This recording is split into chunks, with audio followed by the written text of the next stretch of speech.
How was your pheasant hunt, or your duck hunt? Oh, really? The duck hunt was good. That was good. We were about a week too late. Winona, south of Winona. So hunting puddle ducks, or you get fly? Mallards, all mallards. The only thing left were mallards and common mergansers. But, yeah. You ever eat a merganser?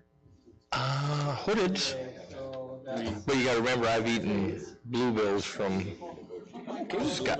I'm okay with, yeah, you couldn't tell the difference. Seriously?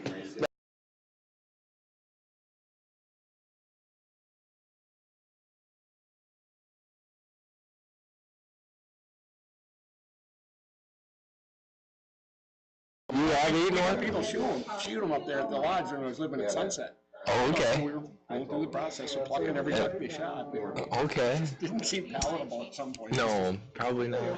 Yeah, for that.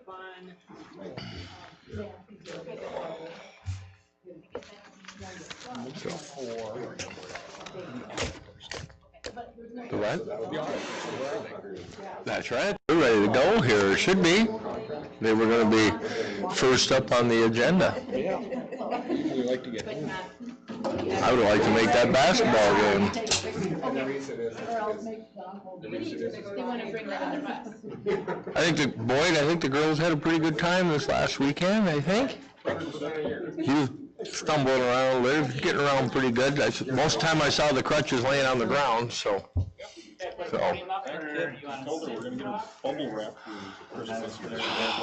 Yeah. Did you break something? No, she didn't break it. She just rolled her ankle and sprained it pretty good on the basketball. Yeah, she's doing better now though already. And then she had a sprained her wrist and. Oh, yeah. First thing was Oh, that was. Yeah. Oh, it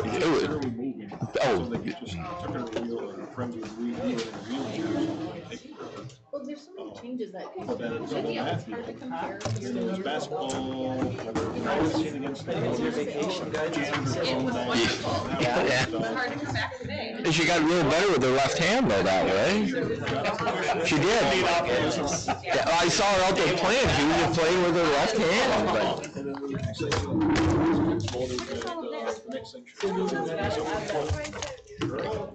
They predicted it? Oh, yeah. Oh, the old manifest destiny. Do you guys have this up in your file? Yes. Okay. Oh. They give you guys a lot of pieces of paper. Oh my gosh. Appreciate that. Yeah, Some tangible rewards. some of it might be good for the fire later tonight, Oh. but Okay. And once we start the meeting, you will be on deck right away. good, that's fine.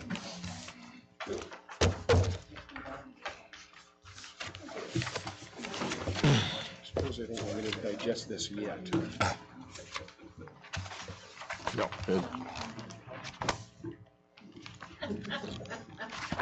Here, that new owner, he probably thinks fishing's like this every year, right?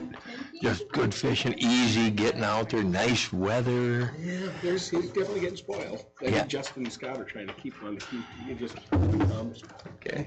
I would expect it, because it is going well. I mean, the fishing's really good. Yeah. As always. Yeah. Yeah. Well, good evening. We're going to start the December work session, and we will start right away. I don't see anybody signed up for the citizen forum, so we'll go right into the reports, and we will start right with the audit report. Sounds good.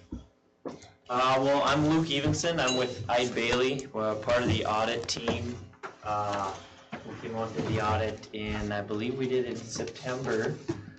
We just finalized everything here a few weeks ago, so that's a positive thing.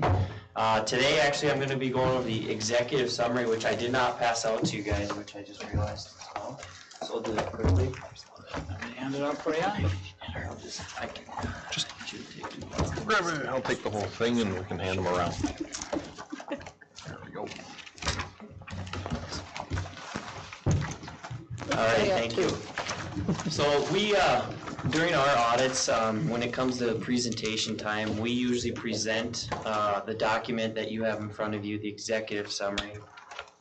And part of the reason is the larger bound document you have in front of you is the financial statements, and that's 90 pages. And to be honest with you, to try to get some information out of 90-page financial statements can be pretty tough sometimes. So we like to present the executive summary, especially during our board presentations, because we feel it gives a more meaningful presentation and more meaningful takeaway than the large bound financial statements with numerous pages of notes and financial disclosures. So today I'm going to present the executive summary. If you guys, I believe you guys have seen a draft of the financial statements and the other bound documents. So if you have questions on that, feel free to ask away. I'll answer. But the main document I'm going to present is the executive summary for the audit. So with that being said, if you want to open up the smaller bound document that says executive summary on the outside, that's what we'll go over here. If you flip over to page 1, the purpose of the executive summary, that is kind of what I just laid out. So we'll skip down to the second agenda item, which is on the middle of the page that says Audit Opinion. The whole reason Bailey is brought into the school district is to do an audit of the financial statements for the district. And our job is to give our opinion on whether or not those financial statements are clear, accurate, and materially correct. And during the fiscal year 2018, which is from July 1 to June 30th of 2018, we did give what we call an unmodified audit opinion over all parts of the financial statements. Unmodified audit opinion meaning that the financial statements are prepared using United States generally accounted principles, do not contain material misstatements, and they are fairly presented.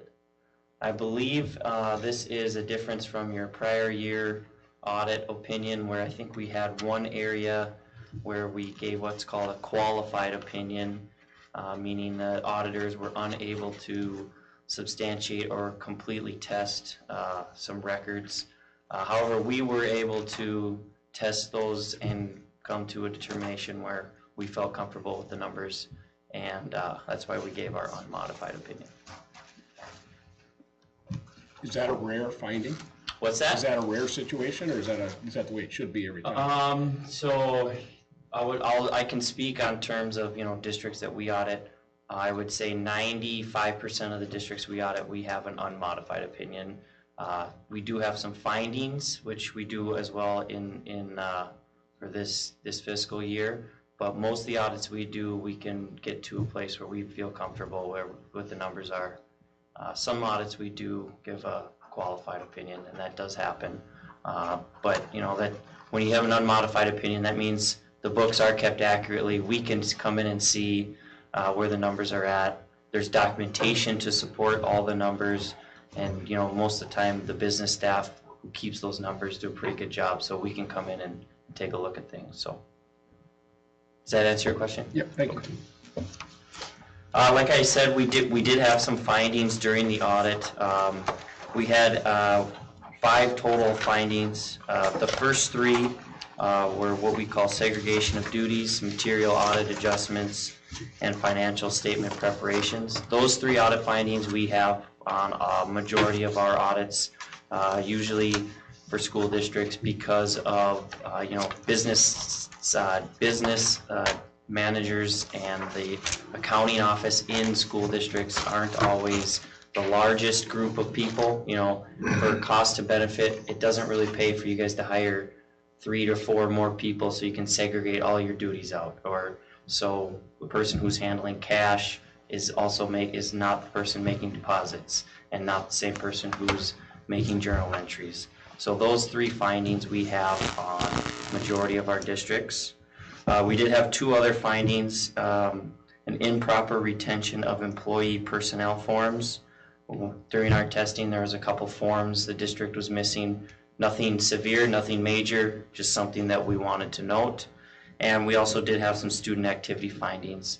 I'd say those have been a reoccurring issue for some of our other districts there. Nothing major, we still gave a clean opinion on it. just a couple things we could improve upon for next year. And I would say those student activity findings are nothing out of the ordinary. We've seen a lot of those in other school districts in Minnesota too. That is a summary of the findings and the audit opinion on page 1.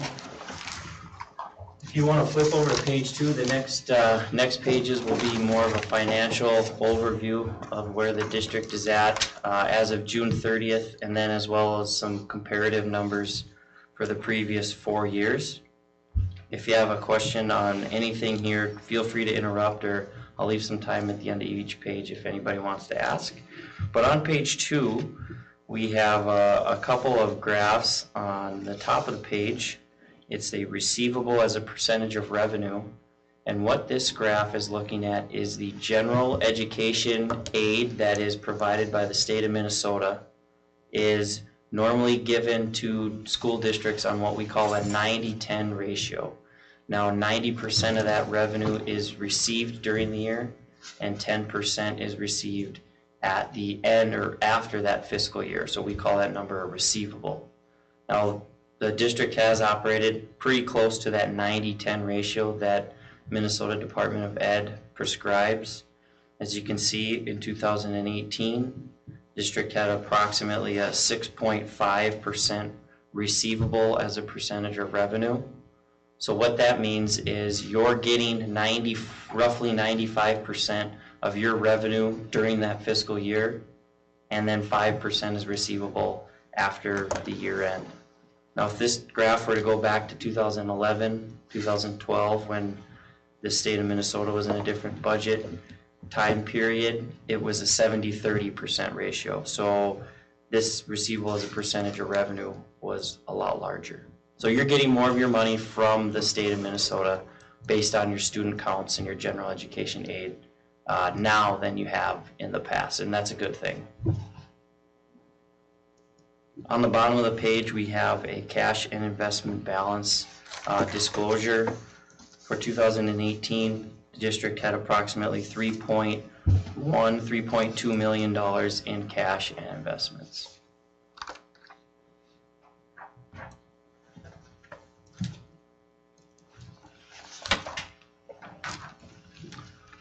Moving on to page 3. On page 3, we have an overview of the general fund as well as a budget to actual. This is an income statement. So we see the revenues on the top, the expenditures in the middle, and then the changes in our fund balances on the very bottom of the page, as well as our budgeted figures in the 2 columns on the left, the actual in the 3rd column, and then whatever the variance was between the actual and the final budgeted numbers. So this is just for the general fund, so keep that in mind when we're looking at this page. But total revenues in the general fund were approximately $6.6 million. Total expenditures were $6.4 or $6.5 million.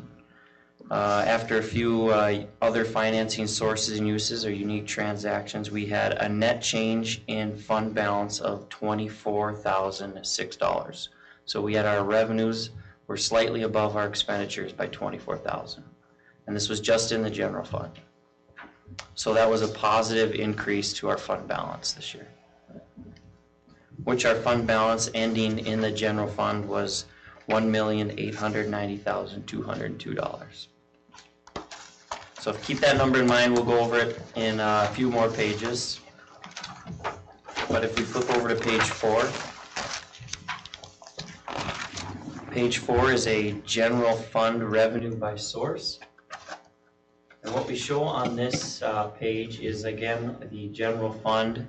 However, now we're getting into what are the specific revenue areas and what make up that total piece of the pie for those resources that the general fund is getting. So on the very bottom of the page, we have the 2018 fiscal year, and then we do a look back to compare to the district numbers on the left for 2017 and 2016. And on the right, we have what the state of Minnesota has for their averages of all school districts in the state. Those numbers are available for 2017 and 2016 that we show, but not yet for 2018.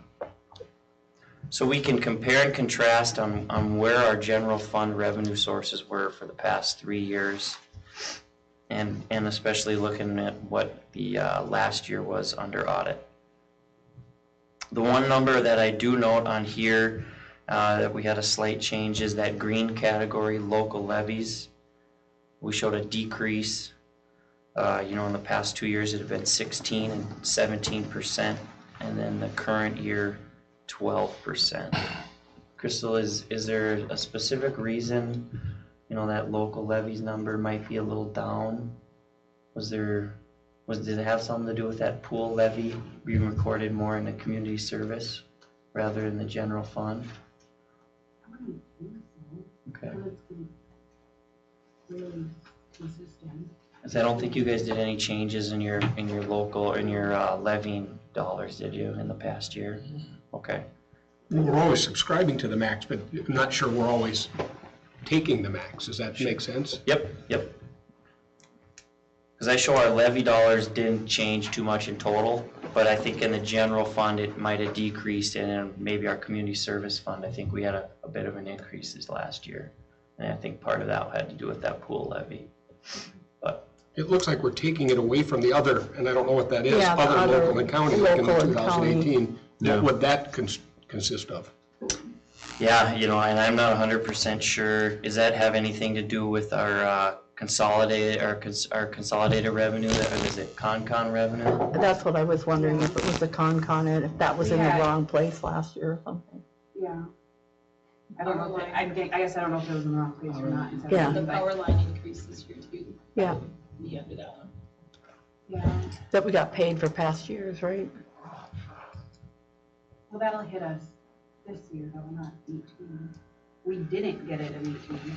It was missed Oh, we revenue in didn't 18. get it in 18, okay. Okay. So just to clarify, we saved the taxpayers' money and we got Yes. more money from somewhere else. Right. Not a bad thing, I guess. You can quote me if they tell me it was an accurate statement. Yeah. If it was an accurate statement, go right ahead.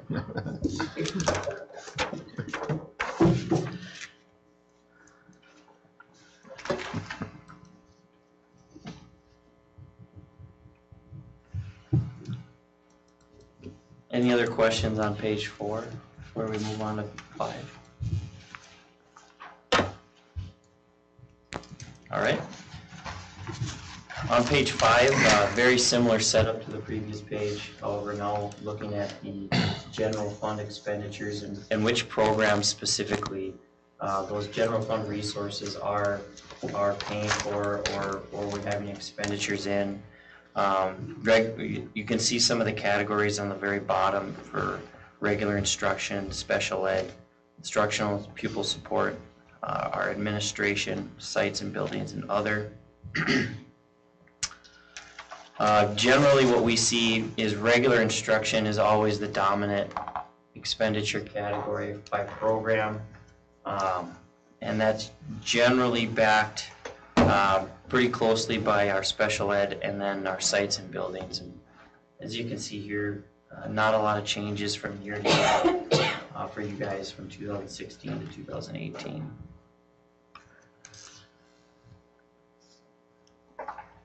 And would you expect, because we're a district with one building and smaller percentages of class sizes and that sort of thing, that our percentages would be skewed more than the average fairly easily, or what's your take on That it? could be tough to tell.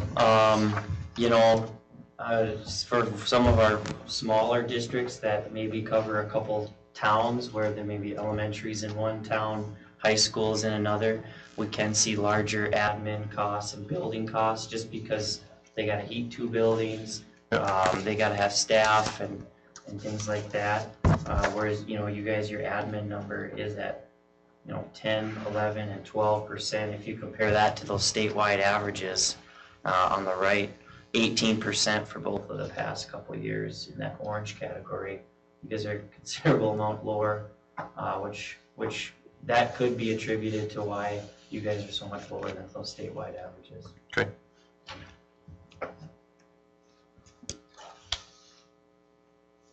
Does the sites and buildings, does that also include transportation, buses?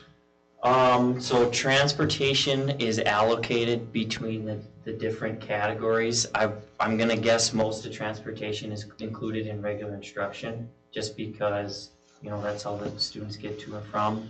So I think that's probably where most of it is allocated. Now, Crystal, you might be able to back me a little bit more on this, on where, but I'm gonna guess you guys allocate towards, or allocate transportation depending on how it breaks out between these different programs. So to ask the question differently before you get too far in depth, I'm noticing the differences from statewide. I appreciate that the administrative costs are lower significantly, and I wanted to say that again while the microphone was on. And then noticing that our sites and buildings are significantly higher than the statewide average, and that's why I'm just trying to take a quick point at what might happen there. But when you look at the pool levy, I mean, even though the expense is higher, we also get a levy against it. So that pool expenses are gonna be in that chunk. And in district our size, that's gonna be, It skews it it. skews it. Okay. that's- Even though there's revenue to offset it, the expense is still gonna skew that, correct? All right, so you'd actually have to combine page previous and understand that, yes, there was more revenue coming in to cover that inflated cost, and like you said, because our budget is just so much smaller than the average. Just, when you're talking about buildings, the buildings and grounds, I completed a total cost per square foot for our buildings for gas and electric for this building here. We're running at 73 cents a square foot. State average is $1. So we're very efficient here. But when you're looking at a building this size and this few kids, per student it's going to be up, so that's going to skew it quite a bit too, compared to. You know, one thing also to note is in that sites and buildings, you know, this year I believe you guys had a new capital lease. You got a new bus under that capital lease. I think some new computers. So that's also included in that 16%. So that could skew things as well. If you guys have made some capital purchases in the last couple of years and they're recorded in the general fund, that is what's going to increase that dollar amount too. And we have. I mean, specifically tried to. Which we will see, you know, if we do look on the next page, on page 6, in 2018, if you look on the bottom graph, capital expenditures is that orange percentage. That specifically the increase from 4 to 6% was that bus and the computer leases. So. Well, there's your evidence of the skewing. You get one bus lease and you're up 2% on your spending in that category. So yeah, on page 6 is a similar setup. It's expenditures, also in the general fund, just a different view. We, on a typical basis, normally see anywhere from 2/3 to even 80% of a general fund budget spent on that salaries and benefits number. I don't think you're going to see that change at a school district anytime soon. So you guys are right within that norm or average that I generally see when we do these school board presentations. So the purchase services, you know, that includes things like, you know, audit costs would probably be included in there, Region 1 or our accounting software, things that are included in that. Supplies and maintenance, pretty obvious, you know, your textbooks, your desks, your chairs, capital items, some of the things I went over, bus purchases, or maybe a new scoreboard, or anything for, you know, done in the gym. Anything that's done to the building would be recorded in there. And then your catch-all, that 1% and other is, like I said, that's your catch-all that doesn't fit in the rest of the categories. I'd say this looks pretty similar to most of the graph that we see, but yeah, always going to see that at about 75% for our salaries and benefits. No different.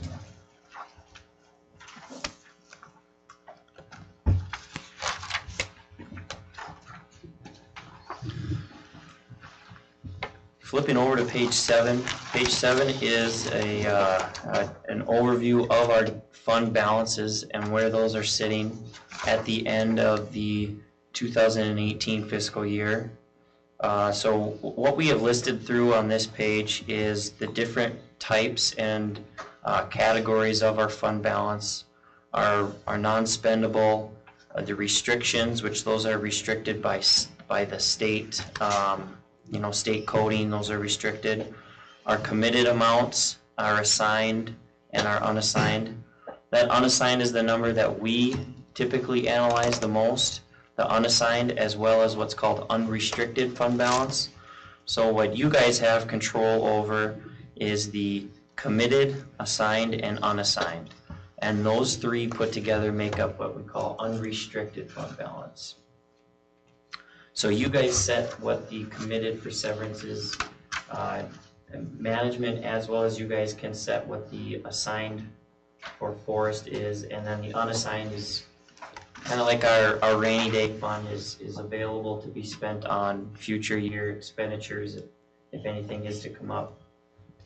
The wording on the bottom of this page kind of goes through some of those things that you guys can spend your future fund balances on and why having a positive fund balance is a good thing.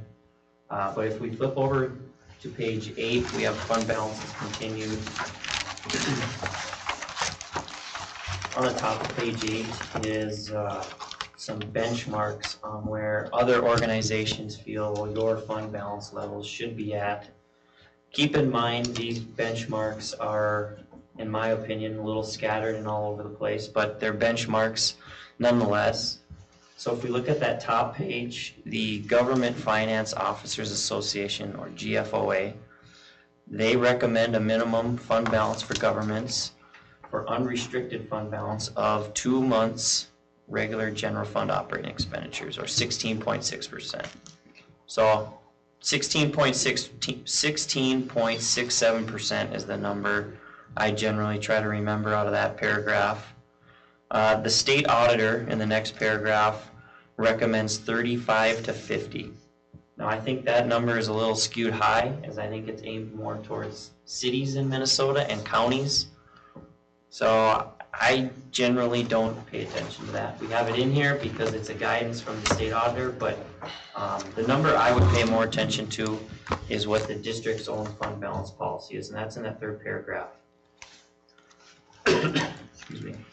And it is to strive to maintain a minimum unrestricted fund balance equal to 25%. So that is the number that, if I'm looking at the books here, that's the number I think we should try to either meet or exceed or get close to. So if we keep those benchmarks in mind and we go look at the graph, the unrestricted fund balance for the year of 2018 on that blue bar is 23.5%. So we get pretty close to where we're sitting at our fund balance policy of 25%. And we're very close to having about 3 months of general fund expenditures included in that, leftover category, that unassigned and unrestricted fund balance. We also include in here the unassigned fund balance. That is truly the funds that are not restricted by you guys or by anyone, that are to be spent on whatever the district sees fit in future years. And that's at 20.7%.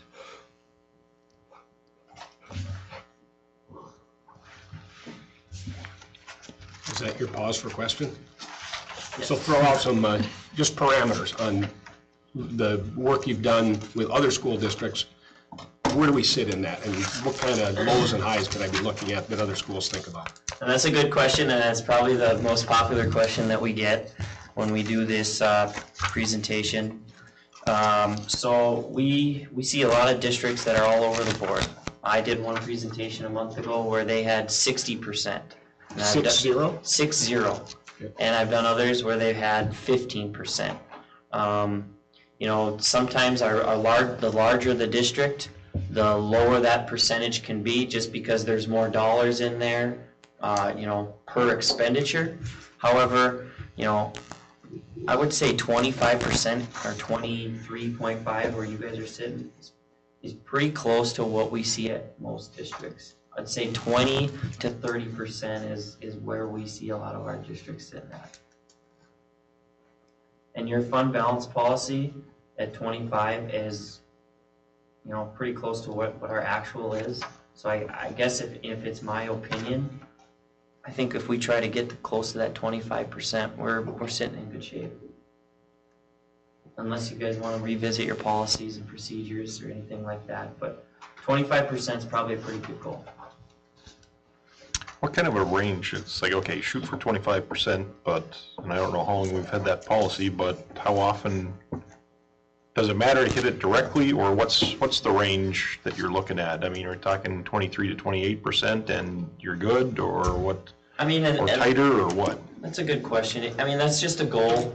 I mean, on here we do state a minimum unrestricted fund balance of 25%, so technically we're at 23.5, so we're slightly below.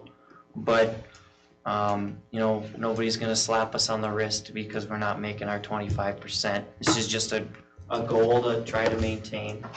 I mean, if we wanted to hit that next year, definitely maybe look at cutting something as far as an expenditure, or if we have more revenue coming in, maybe that's going to offset some of our expenditures to increase that fund balance policy in the future. But it's like I said, it's a goal to try and attain. I think if we're a few percentage points off, in my opinion, I don't think it's a big deal.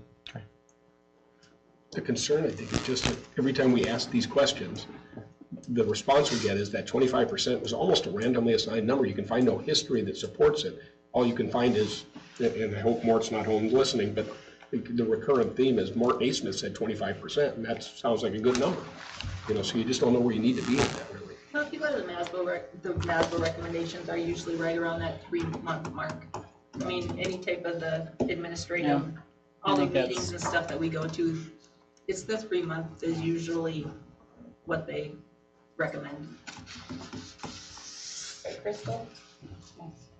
I do think we have a more volatile, you talk about the big city districts or whatever, or Richfield or somebody pick somebody big. We have a volatility here that it has to be addressed. I mean, you look at our student numbers, for instance, it's just all over the world. Doesn't take very many for you to drop a few percent. So I think, from my perspective, I feel much better if we look at that 25% as a minimum.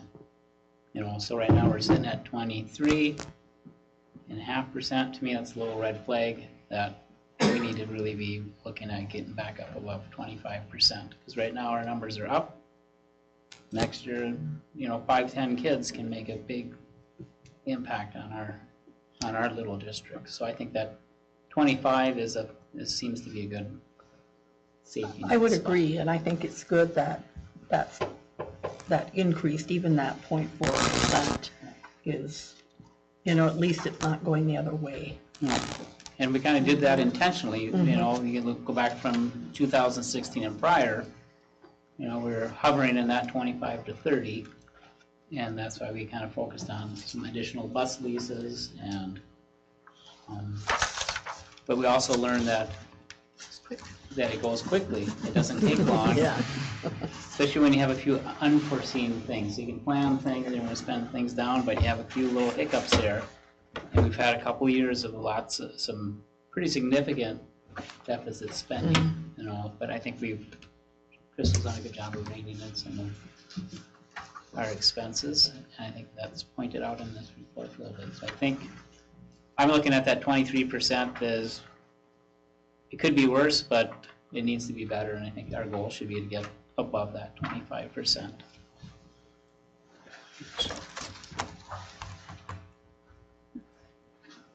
Otherwise, the last page of the executive summary, we put together what we call a cost per ADM served. If you're not familiar with the term ADM, average daily membership, it's basically what is the student head count for the year. So what we've done is looked at 5 different categories of costs and taken those costs and divided it by that ADM, or that student count number. And those 5 categories are administration, regular instruction, special ed, food service, and community service. So we've taken the numbers from, from your district for 2017, 16, and 15, and then compared to statewide averages, which is that blue number, as well as what are the state averages for similar sized districts with the ADM in the range of 500 to 1,000. So you can kind of compare and contrast, where you guys sit in a cost per student for the last, well, this covers 2017 through 2015.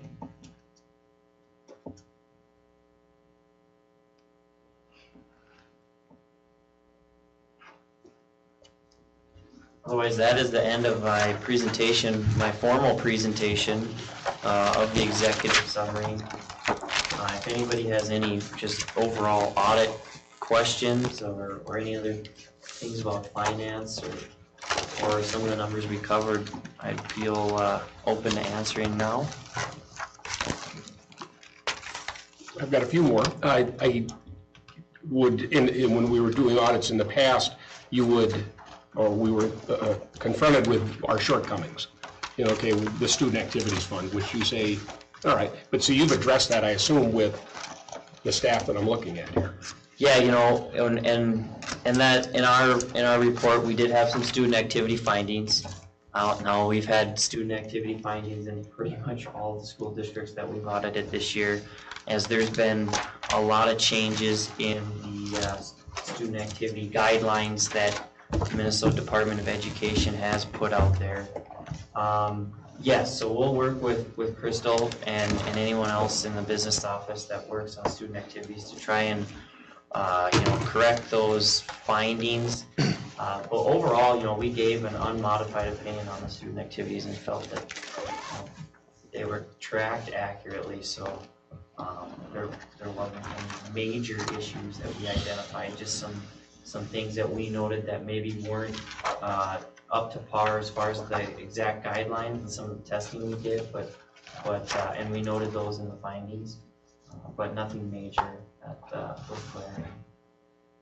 And as long as I have this stage there, the one, and I won't go dig it out because I'll take too much time, there was one finding, and you sort of alluded to it when we started the presentation, where we've always been, they try to give us a check and balance, for instance, he should balance the checkbook, you should balance the checkbook, that kind of a mentality. And actually in one of your findings, there was a thought that you should reduce that number. There was just an overkill on it, I think, as I remember. So we did give that finding, and it's labeled as segregation of duties. Now this is when we have one person, and I'm going to use Crystal as a example here, but she does a lot of the procedures in the business office. Typically, if we do not want to have that finding, and in order to create a business office where things are, we're not going to have that finding, we would have different people doing different things as far as receiving funds coming in or dispersing money going out. Now, we have that finding in a lot of our districts. We would like to not issue a finding for that, but the cost to benefit of hiring 3 more people in your business office just so you can get out of an audit finding sometimes doesn't pay. So therefore, we might need to keep people more involved. You guys are probably pretty involved in reviewing checks that go out every month, or reviewing disbursements, or reviewing financial information. So if you guys can get more involved, that helps mitigate that we don't have enough in the business office to kind of segregate all those duties, but we're still going to issue that finding because we can't properly have all of the accounting functions done by a separate person. Does that answer your question? I guess I wouldn't say it's a good thing to have that as a finding, but we have it in many of our districts. We realize that for a smaller district to pay 4 more people in their accounting office just to eliminate an audit finding is not worth it. So Yeah, that answers it. It also throws an added responsibility on my shoulders, so thanks for that. Appreciate it. Approximately how many districts do you represent? Across the state of Minnesota, Bailey does about, I'd say, close to 70. Yeah. So we have a pretty good share of, small. I'd say a majority are the smaller, but we do have some much larger districts too. So. I would say in smaller organizations, I've got some past history. I think we had the segregation of duties in every audit we ever had at the hospital. And there just isn't enough people. When you only have 2 people working in a department, it just, and it's, that's why we view the financial, that's why we view the bank statements. That's why Jeff signs off on things, those kinds of things. So that was one of the reasons we started having a finance committee, because we thought then if there was something that came up, that would help. To take some of the burden off your shoulders. Yeah, well, just hire honest people, then you don't have to worry about it, right? I do appreciate the report. I do too. Yeah, I really liked the visual. This was very nice. I think this is. I appreciate the executive summary Yeah. after I read the That's draft really nice. report. It was like, oh my goodness, we're gonna be here until midnight. One minor suggestion? For Yeah. those of us well over 40, Yeah, make the legend just a little bit bigger. I'm sitting there in the light trying to figure out what's maroon. And actually, I'm glad you said that because this is not like an audit requirement, this executive summary. We just do it because it was, it's easier on us to present it and easier for you to read. So if there's a number that you guys want to look at in the future, this is our first year being in front of you guys, let us know. We can tailor this as much as possible. If you guys want to look at ADMs over the past 10 years, or if we don't do too much of covering the community service and food service funds or debt service, if that's something you guys want to look at, please let us know. We'll include that in there too, and we'll go over it at the board meeting as well. Is there any average information for the ADM, the expense for, or no, never mind, it's there. Never mind. Got up too early this morning. Strike that from the record. Yeah. But that makes it, like you said, that makes it so much easier to present to a constituent, and we all have one who wants to know the specifics of what are we spending on special ed, and what are we paying the administration, and I appreciate that because it's simplified. It's not just numbers. I like that. Anything else? Yeah, thank you so much. Yeah. You did a great job. Thank you.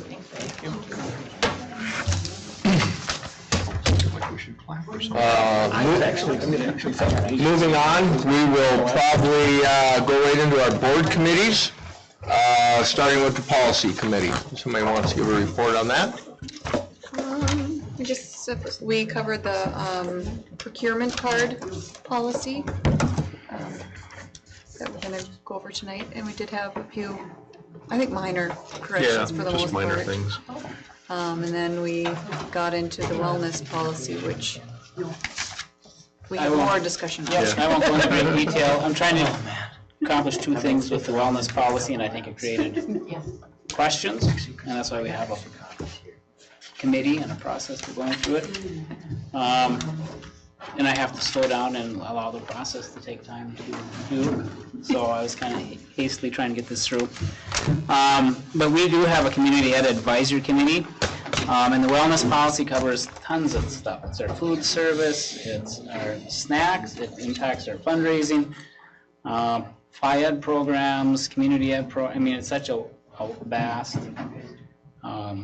policy that covers so many things. I want to take it to the Community Advisory Committee because it's part of their jurisdiction to review some of that. So we've got that scheduled for January 10th. So if you're on that committee, when were you leaving?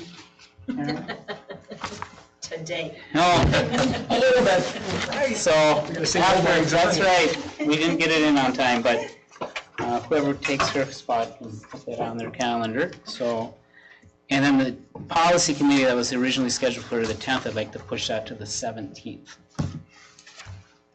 Do you think be back, Lloyd? On the 17th? I couldn't remember what your dates were. I think so. Let me check. Go ahead and keep going. I'll check the calendar real quick. So if that's reasonable, I think we'll change those dates and. Oh, it's February that I'm gone. Oh, okay. Yep, not January. Okay. Had to look at a calendar, figure that out. It's like 17. That's a Sunday. Oh, wait. She's thinking January.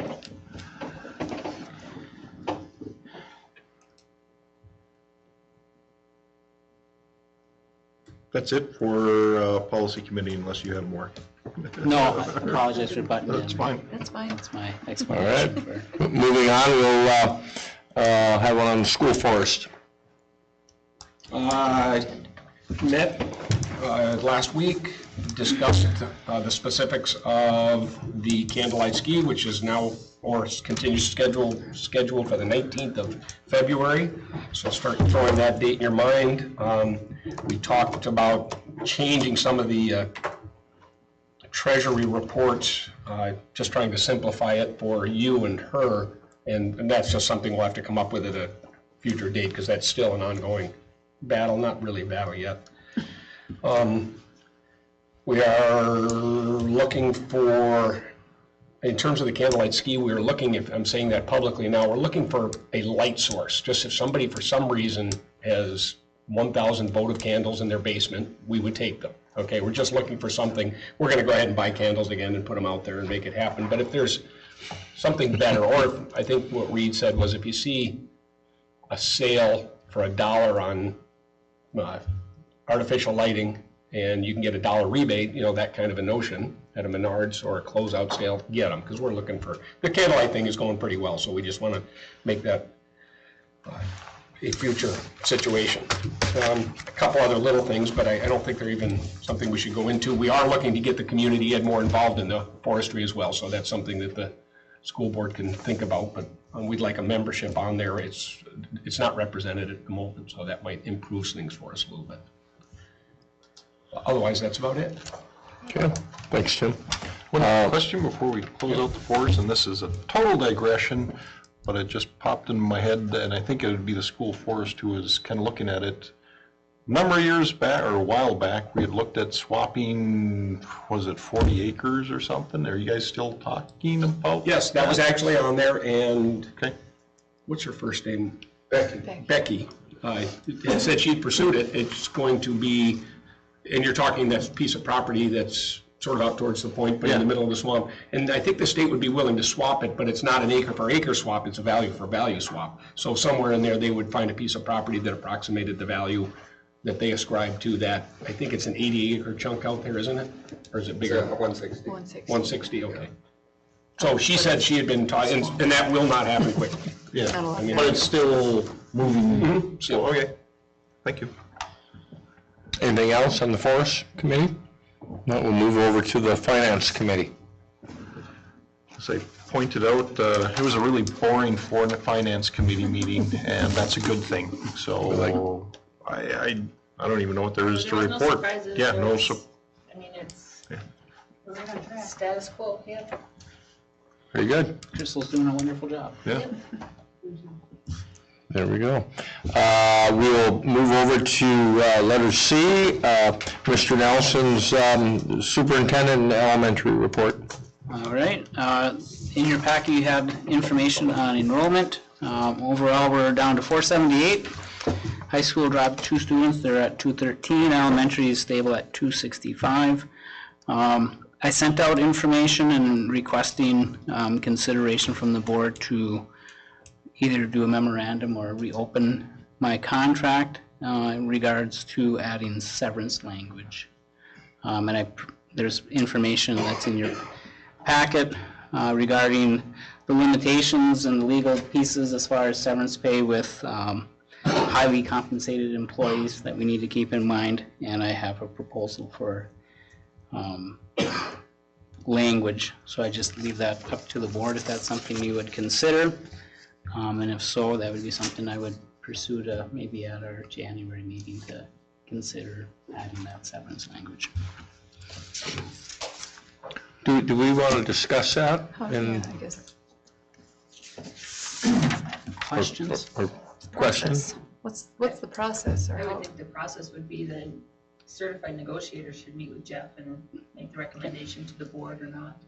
That's what I Yeah. would say. I guess the process is for the negotiators to do that. Basically, we're opening up my contract. So I guess the board would need to direct the committee to reopen my contract. It's not an action item, it's just a recommendation. Probably should maybe be an action item. I guess I could check with MSBA. Well, let's just because open it anyway officially when we get to meeting, and when we get to the agenda, we can add Yeah. something, is that fair? We could I think you'd have to technically reopen it, because we've negotiated, settled, signed off. It is a compensation piece of it. So I think it's probably not appropriate to do a memorandum, and I think MSBA normally pushes school boards not to do memorandums if you can't try to do it in the contract. So if the board would consider granting my request to reopen my contract, then we could sit down and negotiate that language, I guess. So we reopen the contract, then See? everything's open for negotiation, right? Yeah. And Minnesota Association of School Officials would recommend, don't open up your contract. So, Let's see, where did we write an administrative expense? can I think about this a little bit? Jeff's going, everybody's funny. Now you guys are funny too. So are we gonna add that as an agenda item then for tonight to open it? I think that, You're okay with that? like you said, that would make sense to go in, just as though we were negotiating it. Get the process moving. Yeah. Sure. You want to write up something there while we go Yep, here? Yep, I will do that. Okay. I better finish my thing. Going on with my report, I did share some information. We did have MDE come in and do a threat assessment, and we're moving forward. Further on that, we have the National School Safety Consulting Group coming in, and they will do an unannounced threat assessment. They'll come in and do a random review of our grounds during a school day and just pop in and do a walkthrough. And they also do what's called a ripple training. And I hope I put that in my notes because I'm drawing a blank on what ripple means. I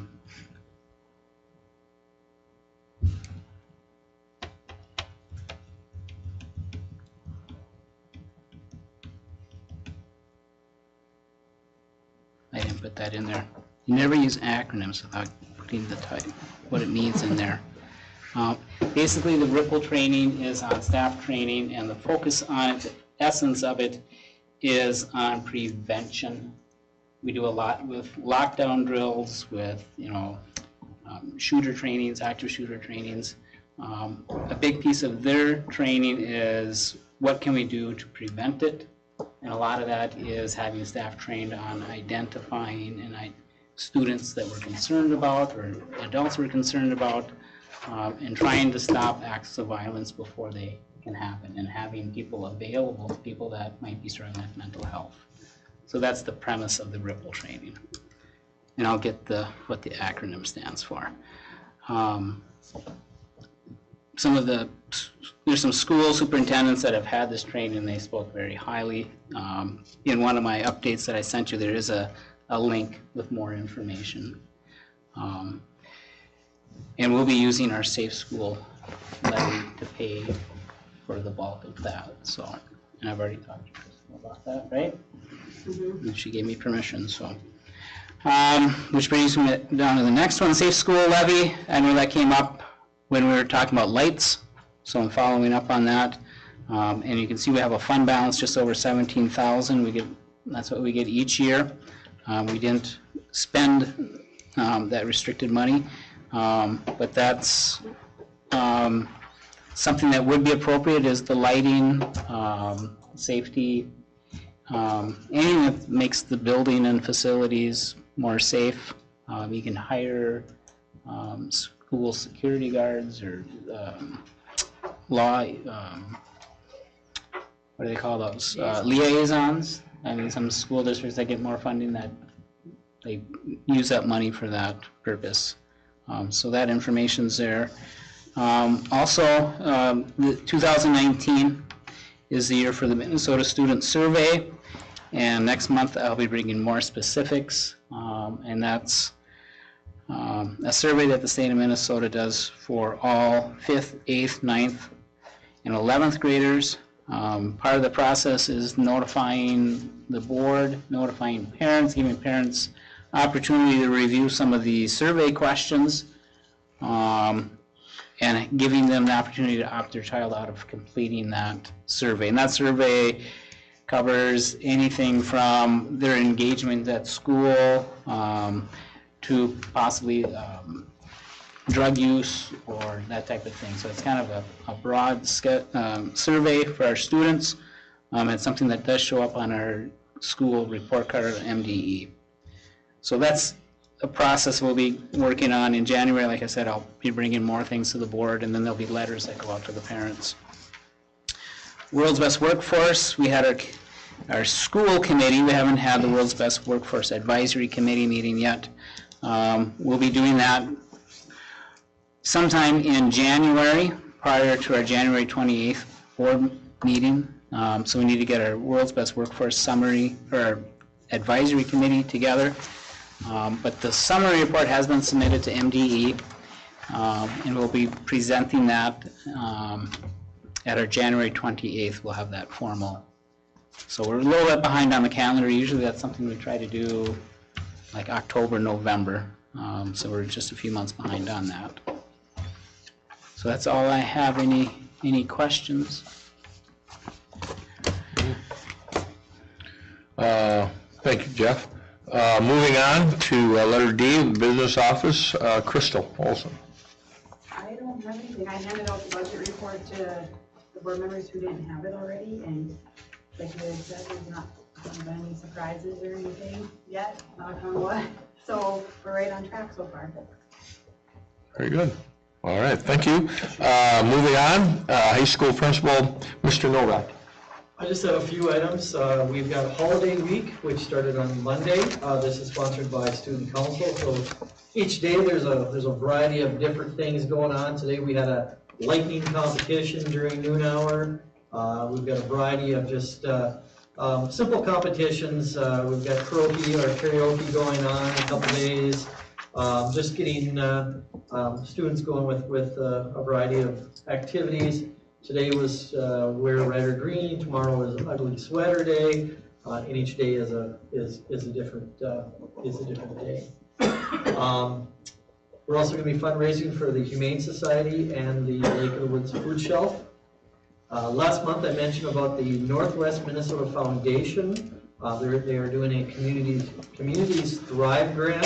Last Monday we met at the county building, county room where the commissioners meet, and there's about 25 people that were from the resort, tourism, the county, economic development, the school, and hopefully in a few days we find out if we're one of two areas that gets low interest flex loans, over $100,000 in grants, and then gets a lot of time from the Northwest Minnesota Foundation to help pull this stuff off.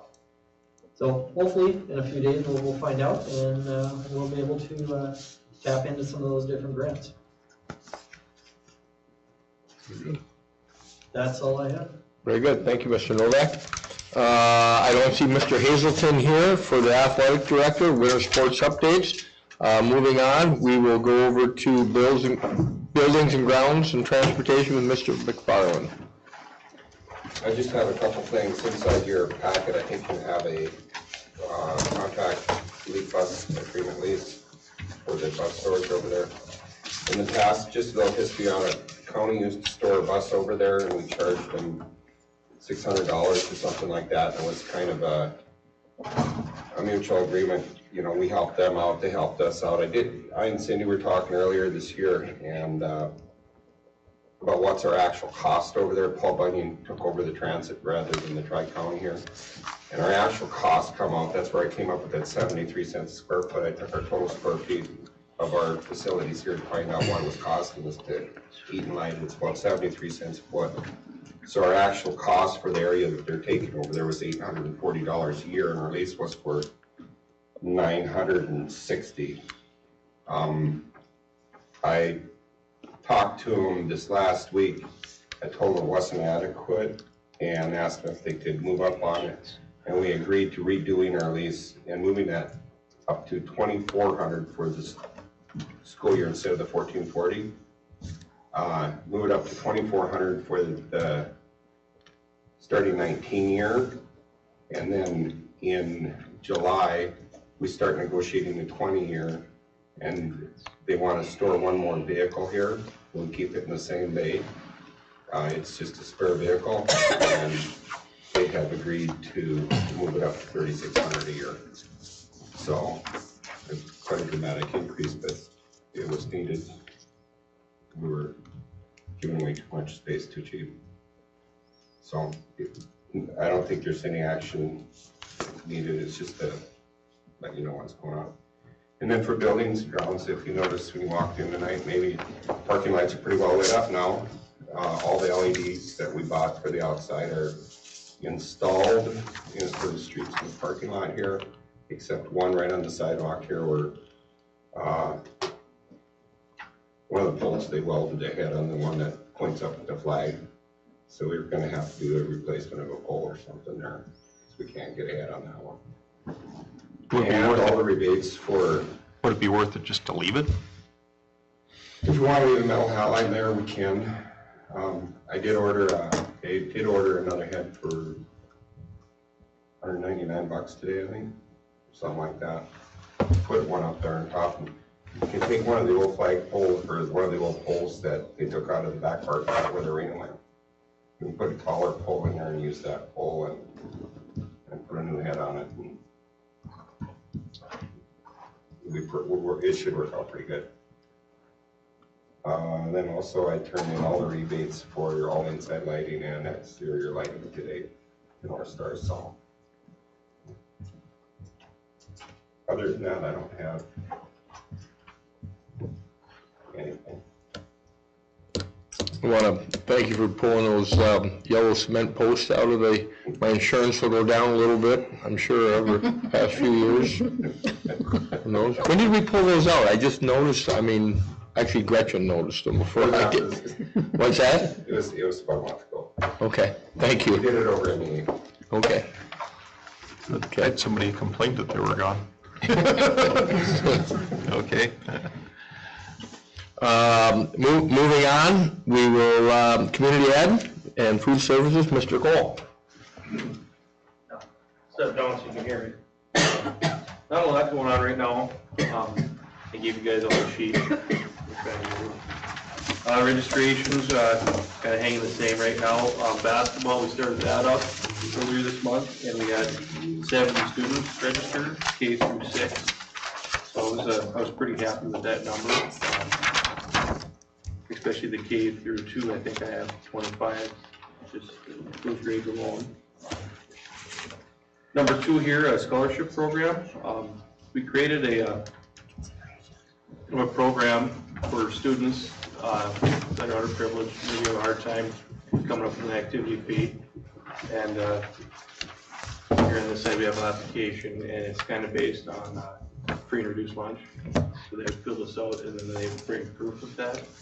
And we're working on creating an account to where we can fundraise some money and putting that away. So if kids come and say that we can't pay for basketball, we can give them this, and if they fill this out, then we can get that fund to pay for that.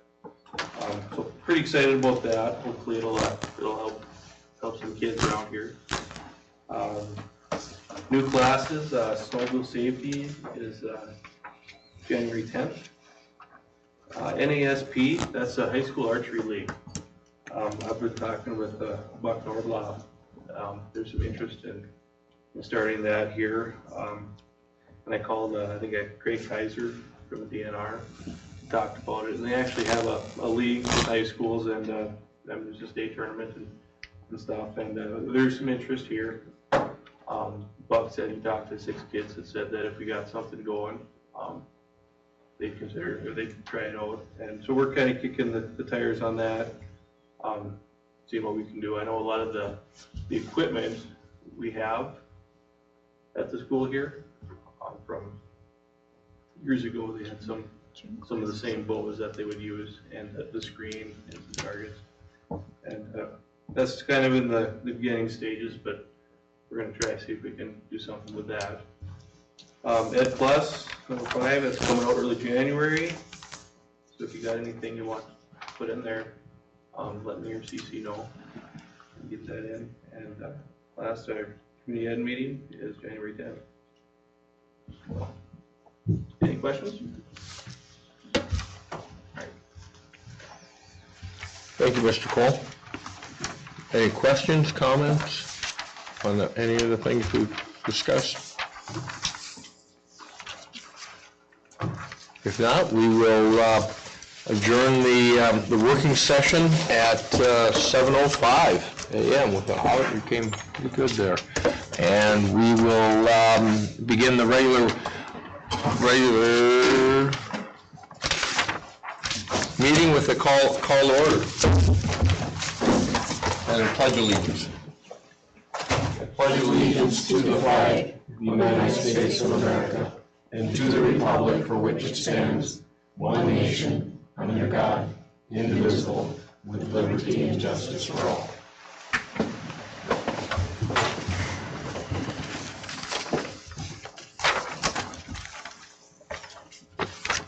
I need approval of the agenda, or the consent agenda. Did you come up with, did we need to make a change on that severance thing, or did, is that going to be? Yeah, we should probably. Oh, you did write something down, okay. Do you want to put a number in there before we do the agenda approval? Make it H. What is it? Actually, how about this? I'll make a motion to approve the agenda, and then somebody second it, and then we can discuss it. Perfect. Okay. Robert's rules. I'll second that. Second. Okay. Second by Mr. Johnson. Any further discussion? Thought you were faking about making the motion there for a second. No, that was a real motion. Here's the second. Did you write something up to add in there, or a motion? Just motion to approve the agenda with the following changes. Okay. Additions. And I'd like to, somewhere in here, you pick a number, I would like the board to direct, or the board to direct the reopening of the superintendent contract to address severance language. Yep. And I'll just reread that off, I guess, when the time comes, if you want, or? I'll read this then. Okay, yeah. Sure. Yep, there you go, perfect. And where are you putting We'll make that I, Aye. Those opposed, same thing. and then the other, I or H? H has been used according to the new business yeah, one. I would use I. Oh, And then That would reflect the striking of the policy reading. Oh, okay. also within your motion that I'm jumping all on top of inappropriately, but we have the removal of policy 533. Okay. Is another agenda change.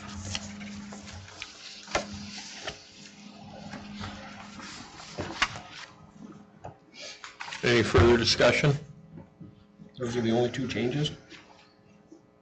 So removing G, adding I. I.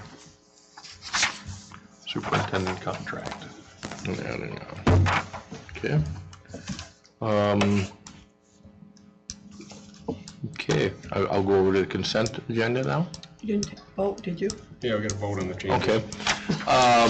You got a month off, you're a little rusty. What's that? You're just rusty. Yeah, okay. All in favor signify by saying aye. Aye. All opposed, same sign.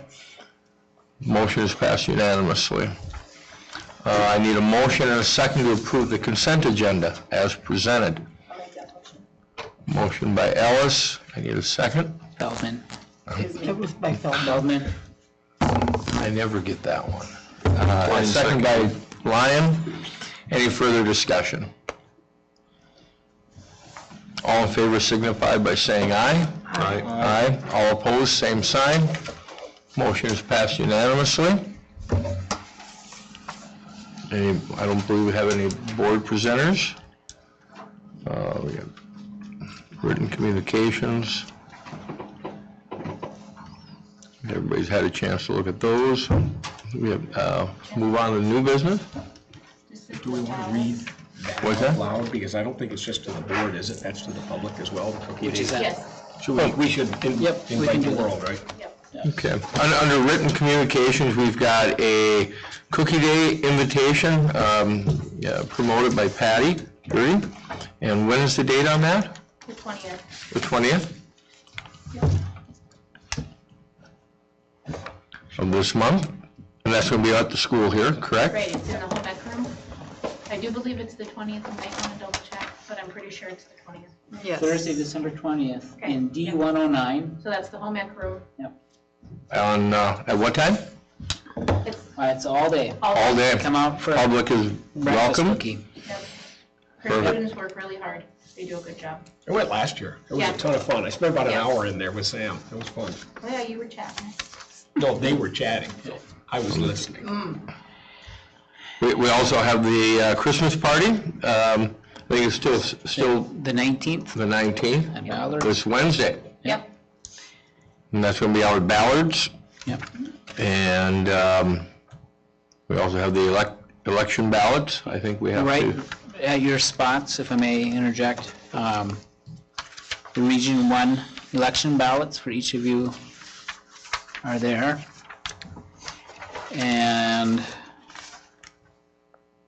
you can cast your ballot and present that to Cindy.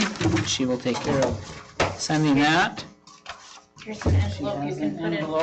That will pass. Where's Tri-County? What Tri-Counties are those? Anybody know? Tri-County is Carlsted, Howard, and Okay. Stephen? I can't remember what the other one No, is. Stephen. Do you remember what the other one is? Carlson, Howard, Tri-County School, Lancaster. Lancaster probably, yeah. But you can vote for 3 of this one. Yeah. Oh, For the tax You're supposed powers. to vote for 3. Corinne and to Sharon. This, I won't vote for they're the it. ones voting for that? Well, they're, but you I want to think write they it also somewhere. vote for that, Crystal said. No, I have no idea. What's that? Said I don't even know if we need to fold it, but I folded mine. Oh, I folded mine too. I just left, That's for your but I left MREA. all of it out there. I don't want to take that paper home. Or do we just need one?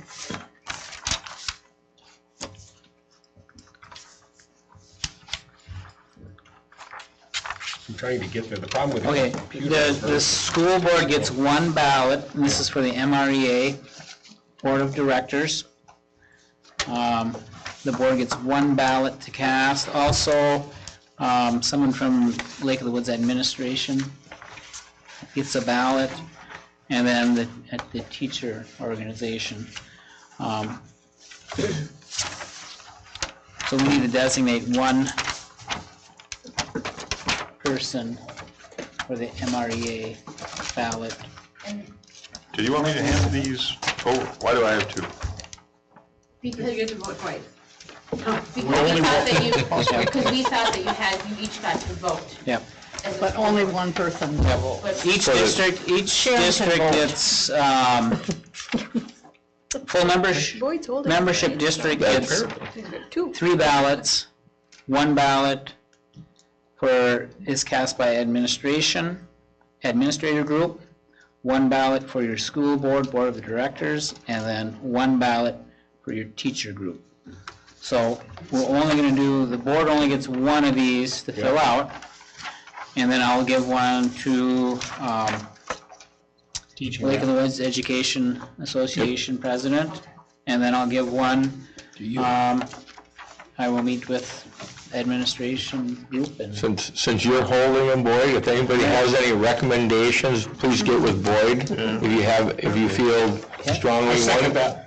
any other way. I voted last time. I would say that's your turn. Okay. I'll give you all of them. So just do one.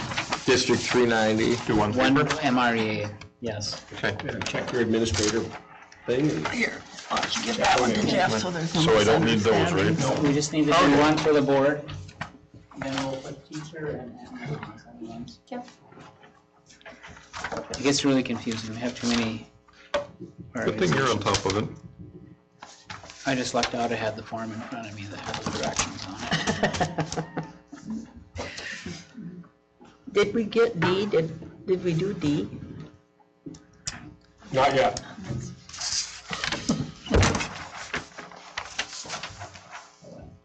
Did A, B, C. No, we skipped to E, but we didn't do D, right? D as in David, we got annual leadership conference coming up. I think at your spot when you sat down, you had an email. If someone's interested in going to the winter conference for MSBA, we need to reserve rooms tonight to get the discount rate. It's on the 17th and 18th of January. Which, Yep, that was right in the middle. it's a Saturday, no, Sunday, Monday? No, I think the Thursday, 17th and 18th is a Tuesday, Wednesday, I think. January 17th, 18th, at the Minneapolis Convention Center. But there's some pre-conference stuff. Yep, the 15th, 6:30 PM to 9:30 is Learning to Lead School Board Basics. That's your Phase 1 training. She's not here yet. She's out of town. So I think everyone else has had Phase 1 training. Yeah. I think they offer it for any outgoing school board people that just Phased out training. Yeah. And then Wednesday, the 16th, this starts in the morning at 8:45. It starts off with Leadership Foundation, School Finance and Management, and that's Phase 2 training.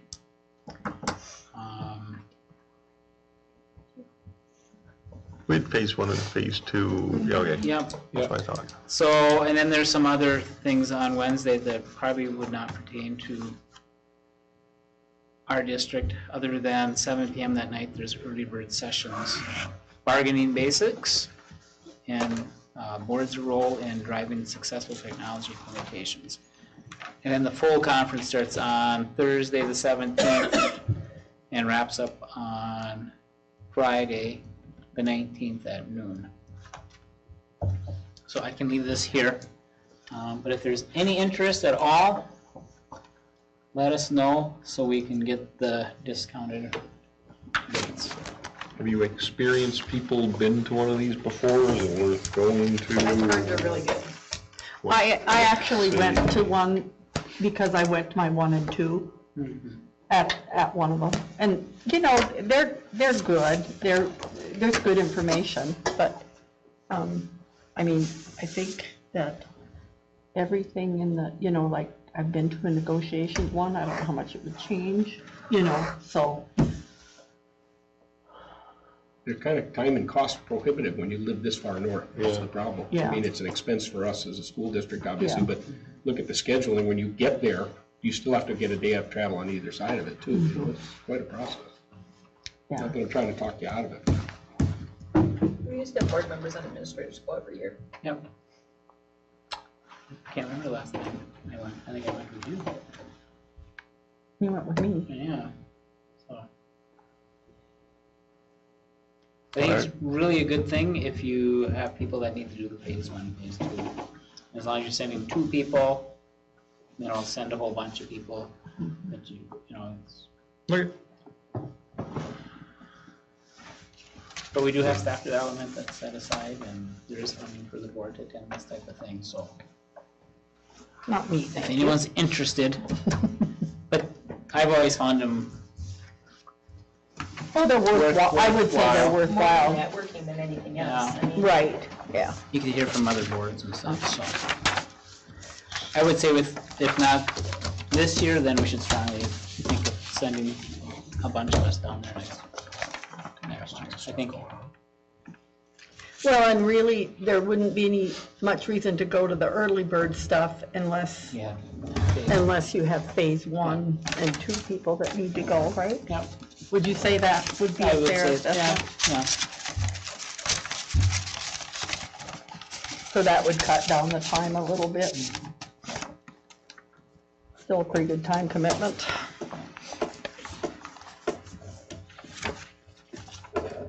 Anything else on that? Not the last item under written communications is the MREA Board of Directors ballot. And that's for each one of us to vote on that one? Nope, Or that's just the one? one that That's the Mr. one. Johnson Oh, has. you got that one. So Perfect. there's one cast for the school board. So that's taken care of? I think everything there is figured out. Good. Any old business you need to go? Moving on, we'll go over to new business, and we'll just go right down the line there. I need a motion and a second to approve the certification of the final property tax levy. I'll make the motion. Motion by Johnson, And I will second that. second by Lyon. Any other discussion? That is the maximum levy, right? Thank you.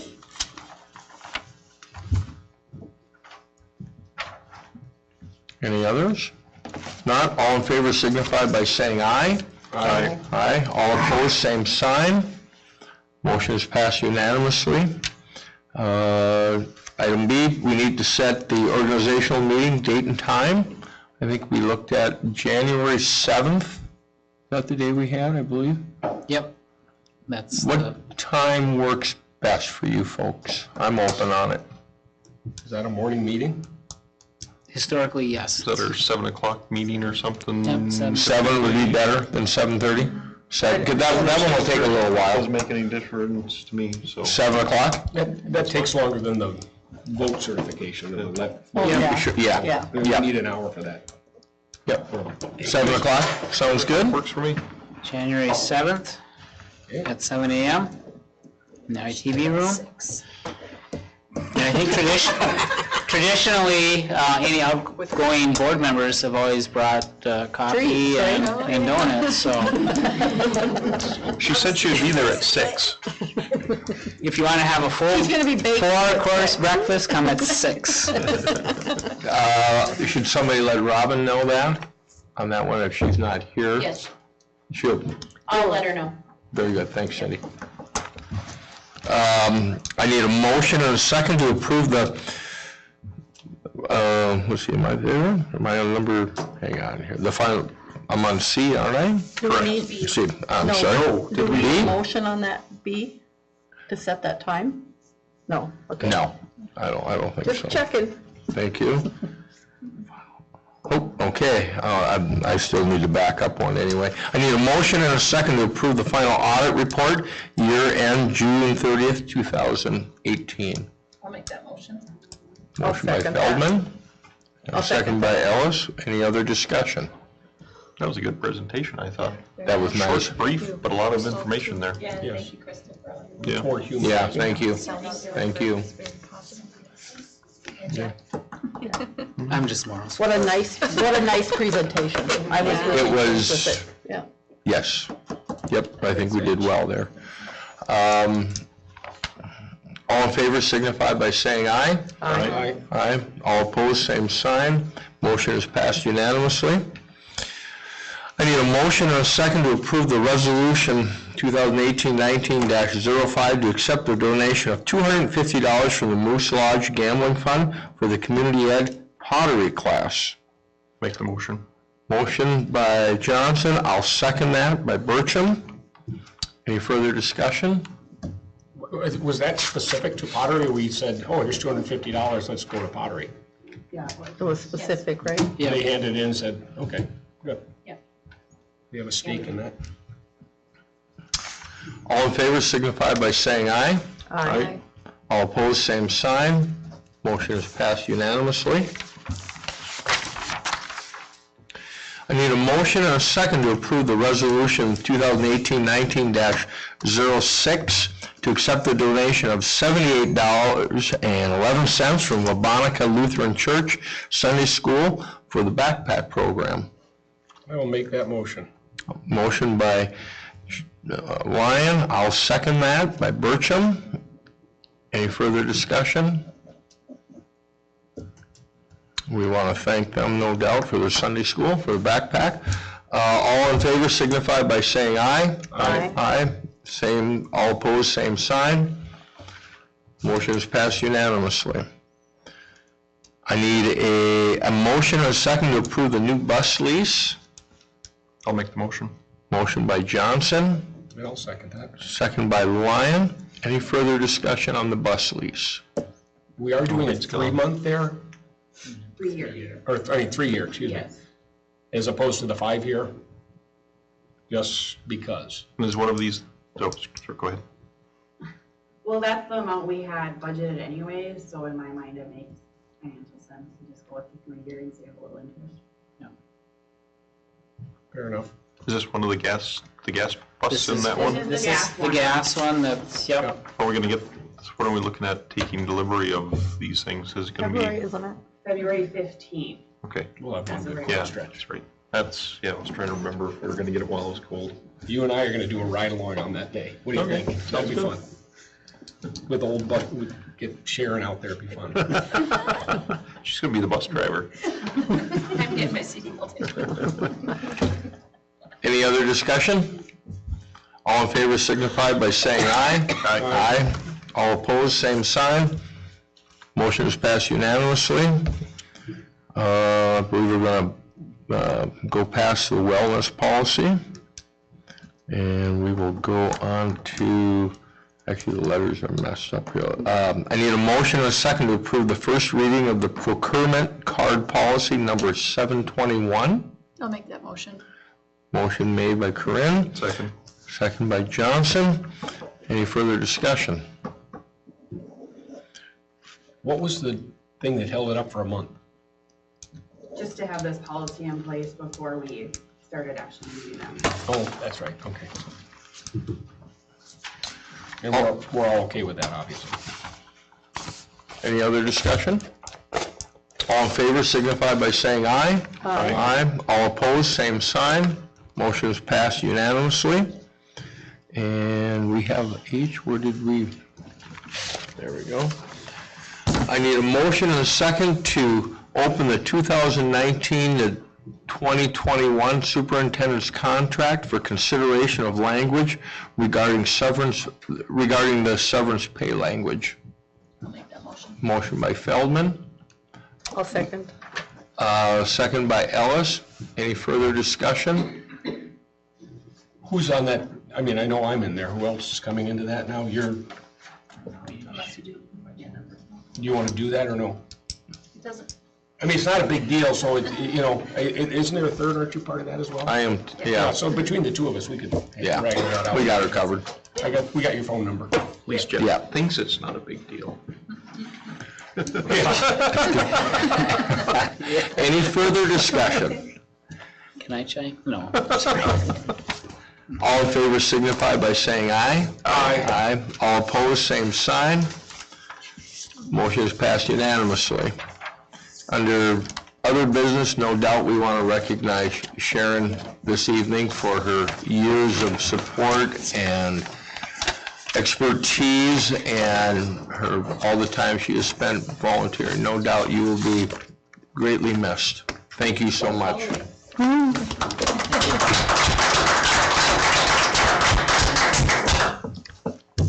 Any other things at all? With that, we will adjourn the meeting at 7:27. Thank you so much. You. Wellness policy.